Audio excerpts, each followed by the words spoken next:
What's up, guys? It's MB Boxing, and today I'm going to be predicting the outcome of David Benavidez versus Kyrone Davis, and this is going to be a 10-rounder in the super-middleweight division, and this fight is going to be Saturday, November 13th, from the Footprint Center in Phoenix, Arizona, and this fight is going to be broadcasted on Showtime, and to get into both fighters' resumes, David Benavidez, fighting out of the United States, holds a record of 24 wins, no defeats, with 21 wins coming by way of knockout.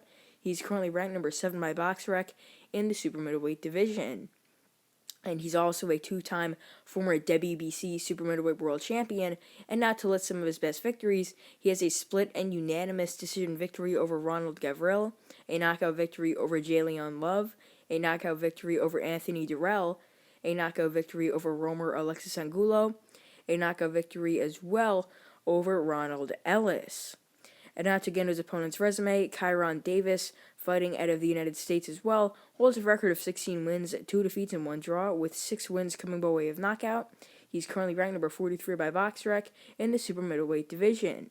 And now to list some of his best victories, at first, he has a split decision victory over Marcos Hernandez and a unanimous decision victory over Martez McGregor. And now to list his 2 defeats, he has a unanimous decision loss to Junior Castillo and a unanimous decision defeat to Patrick Day.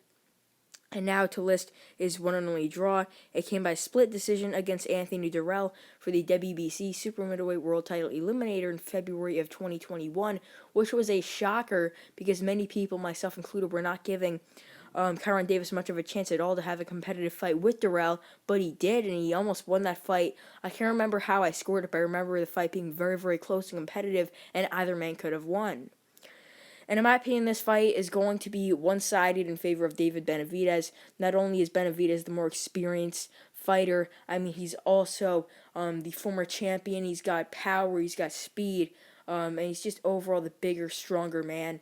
And he's got a height and reach advantage as well. So I think David Benavidez is really just...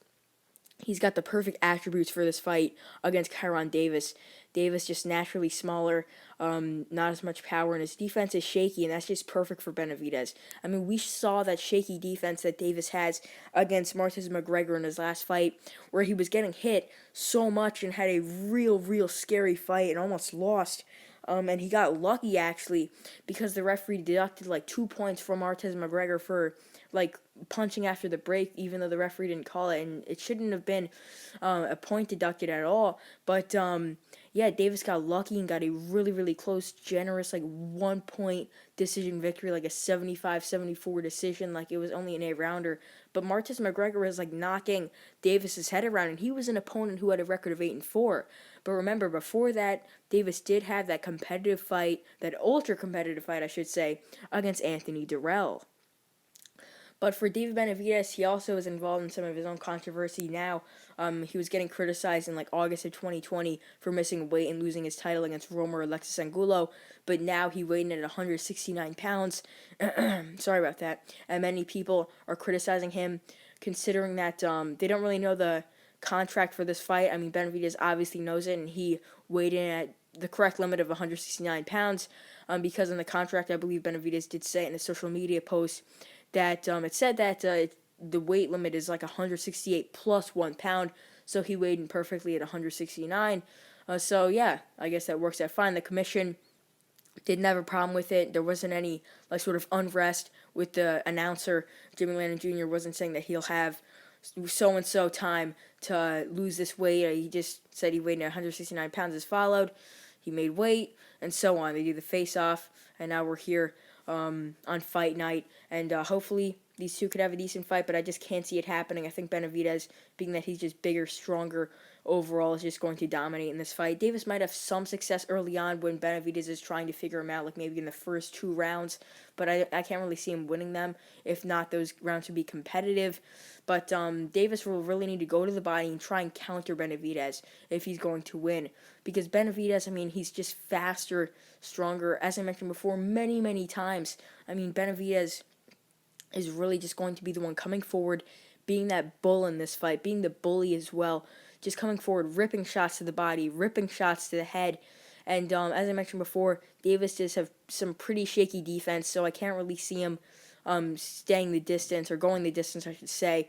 But I do think Davis is a good chin and that he's a very, very tough guy and that he will not get dropped, but I think that he will get stopped standing or stopped in his corner, but he will definitely go out on his shield unless, obviously, the corner retires him.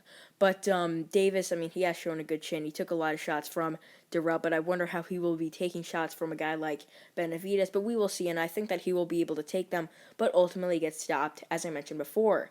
And since this is only a 10-rounder, I believe that Benavidez should be able to stop Davis from mid to late. But speaking of how this fight was changed from a 12 to 10 rounder, it was originally supposed to be a WBC title eliminator for Benavidez to fight Jose Uscansky, who is a former world champion, but Uscansky tested positive for banned substances, and he was pulled out of the fight, rightfully.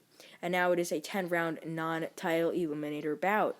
So therefore, with that being said, I believe that David Benavidez will defeat Kyrone Davis by knockout to get his 25th victory, 22nd by knockout, and once again the stoppage will happen from rounds 6 to rounds 10. And yeah, that's really it.